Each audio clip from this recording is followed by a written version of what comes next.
Hi, this is Rick from Rick's Motorsport Electrics. Today we're going to check the stator on a typical three-phase permanent magnet charging system. What we have today is a 94 Magna. It is the typical three-phase permanent magnet charging system, and that is also the same as most of the European stuff. Okay, before you do any electrical work on the bike, you need to make sure that you're careful of any exposed wires. Be careful you don't get shocked. Be careful of any of the pipes that might still be hot. And be careful that there's no fuel leaks. The other thing you want to make sure you do before you attempt any kind of repair work is dig out that manual, get in there, read it, know what you're doing before you get the tools going. Okay? Let's go.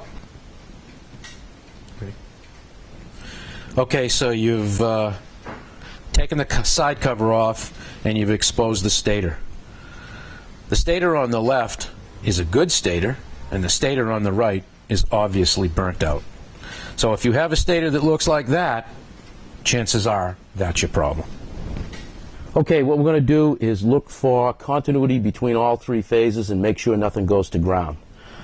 Using your service manual, you're going to locate where the stator plugs into the rectifier regulator. On this particular model, it's right here.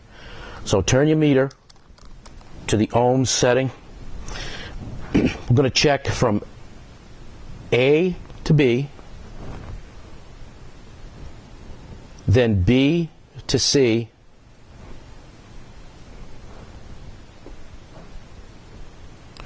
and C to A. And we're looking for consistency, and that's what we have here. Now the next test is to make sure that nothing goes to ground. And that's correct.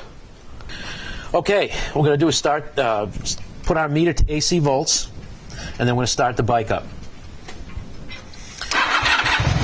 Okay, we're going to go from phase 1 to phase 2. About 16 volts. Now 2 to 3. Right there, right, 16 volts. And then 3 back to 1. Right there at 16 volts. What I'm going to do is increase the RPM now.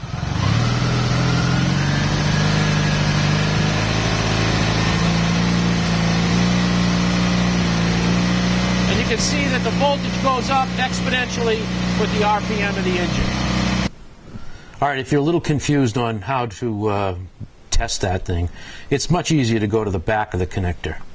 As you can see, I have one probe in one of the phases. I'm going to stick it into the other two, one at a time.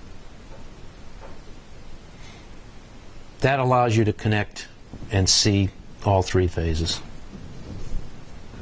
Okay, so if you're having charging issues with your motorcycle, I hope this video helped you out, and you may want to check out our video on how to check a rectifier regulator. And thanks for watching.